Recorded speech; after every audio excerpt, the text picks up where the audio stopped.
A very good evening. You're watching News9 with me, Akshata. And first up, Siddaramaya's close aide, CM Ibrahim, has been given a plum post. CM Ibrahim has been appointed as the Vice President of the State Planning Commission. The post enjoys the rank of a cabinet minister. Initially, the name of former MLC V.S. Ugrappa, a backward-class leader, was doing the rounds for the post. The Chief Minister has made several attempts to revive Ibrahim's checkered political career. As many as 16 seats in the council are falling vacant by June end, and though the Chief Minister is keen on nominating Ibrahim to the council, he is certain to face stiff resistance from his party colleagues. Realizing that he can't render himself vulnerable, the Chief Minister has taken the decision to nominate Ibrahim to the planning board, as it is more of an administrative appointment than a political decision.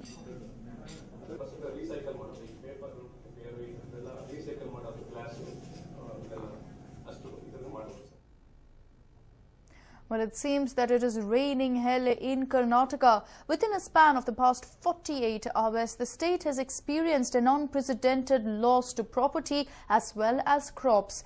Let's take a look as to how the rains brought in pain across the state.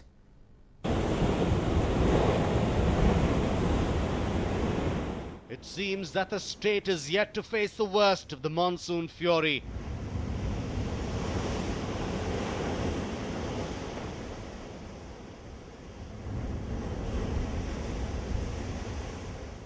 Up until now, it was mild flooding and isolated cases of trees falling that had troubled residents. But in the past 24 hours, the rain pain has escalated to new heights.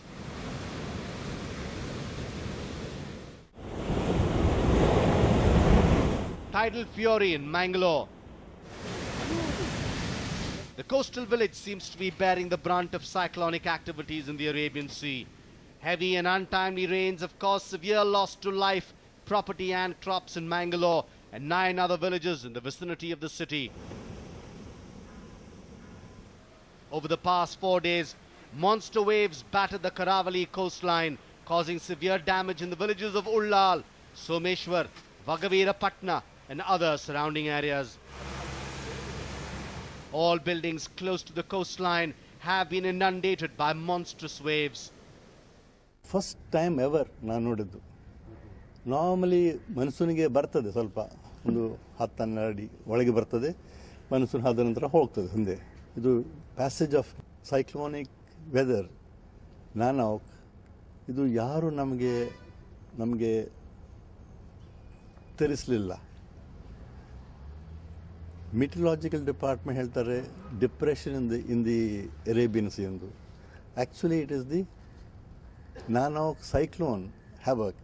Maximum damage illi adadu starting on 9th, 10th, 11th, 12th. The Met Department states that this is the first time in 9 years that the Karavali coast is experiencing such furious tidal activity, and predictions are that the situation is bound to get worse.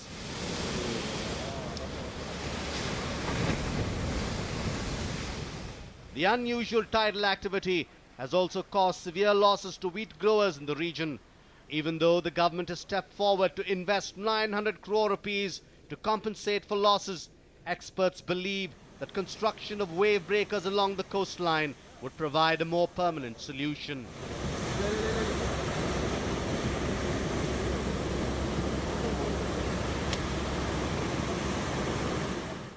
The loss to property can be sustained, but in Udupi, the monster waves are a severe threat to life. No way out. The people of Udupi are living in fear of their lives after the onset of the monsoon, as they have for the past decade. Over the past week, strong gusts of wind accompanied by huge waves have felled hundreds of trees along the coastline. But the real trouble began when the waves got so furious in the villages of Kapu, Malpe and surrounding areas that they ended up destroying even cement structures in the vicinity. This has instilled fear in the residents.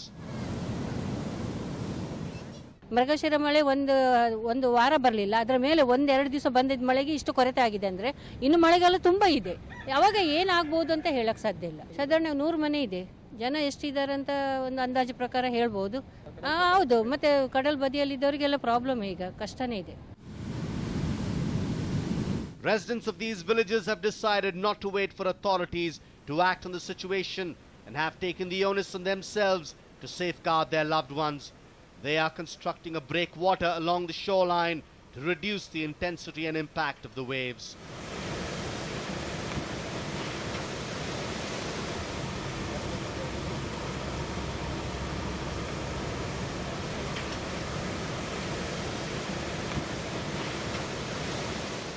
However, the residents of Chikkodi cannot do much to change the situation that they are faced with.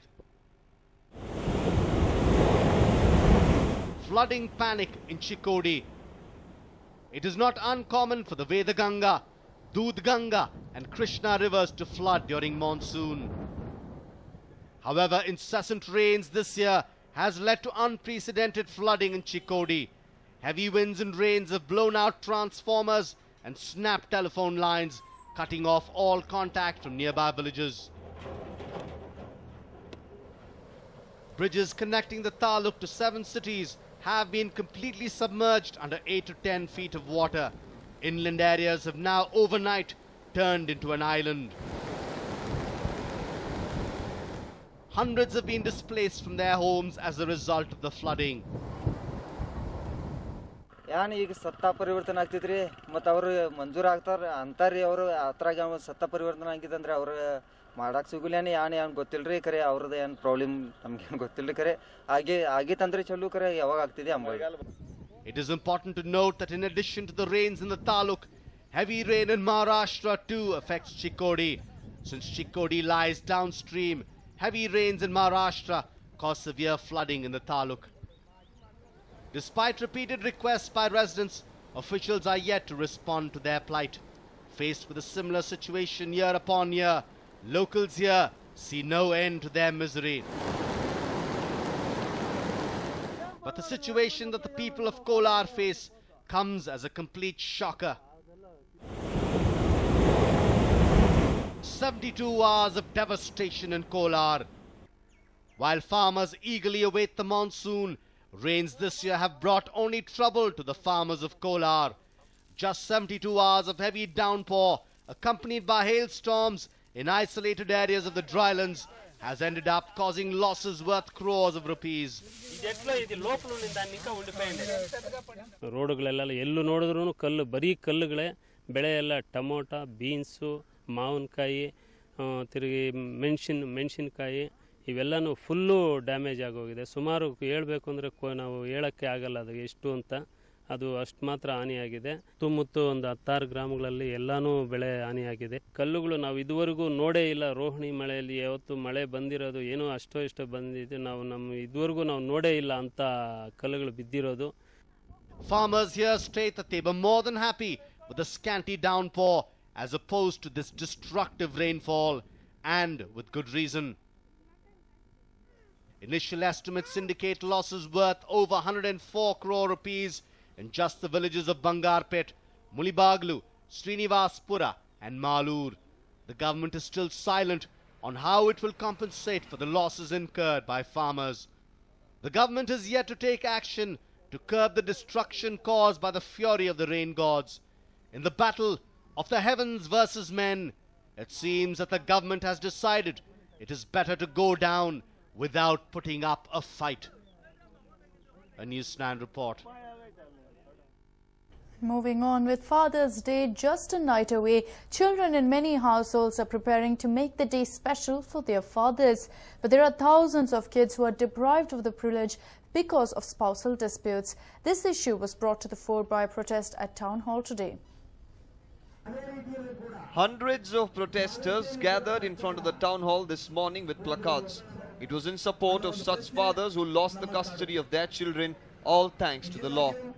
Fathers here in particular, and all of them here, including the women, are fighting for men's, the rights for men, the rights for fathers particularly, because they believe that a family is made only with two parents. One mother alone cannot create a family. A father is very important, and to be deprived of not seeing his children time and again, and the law too supporting it is unfair, is what they say. They're preparing a memorandum. They're trying to take an appointment with the Prime Minister and approach him to make more stringent laws that support fathers and men in general. 90% of the fathers who have come here, they're not able to meet their own children. This is something inhuman. Forget, court case and all. It's common sense that, the children have to be with the father on the Father's Day. And, so we are having a nationwide dharna today because there are about 30,000 fathers, all India, who are suffering this situation. So for this, we are going and talking to our beloved Prime Minister Narendra Modi to make amendments, in the suitability for the family laws and make shared parenting or joint custody, a sort of mandatory through registration, in the parliament. The organizers of the protest say that the divorce rates in the city have more than doubled, especially among the urban middle class. In many such legal battles, it is the mother who gets the child's custody. They highlighted the plight of those men who are prevented from even seeing their kids because of the loopholes in the law. Unfortunately, such fights leave the child in a mess. It's Father's Day. It should be the celebration of love between the father and his children. And for most of us, it's a day of pain because we are artificially separated from the children by some women who don't understand that they are seeking revenge, and in this they are destroying their own children. And we have to call it by its name. It's only terrorism. Okay? And it should not be accepted. The protesters, with the support of Child Rights and Shared Parenting, an NGO, are planning to meet Prime Minister Narendra Modi to propose modifications of law which deprive children of either parents when stuck in a legal battle. Nabila for News 9 Bengaluru.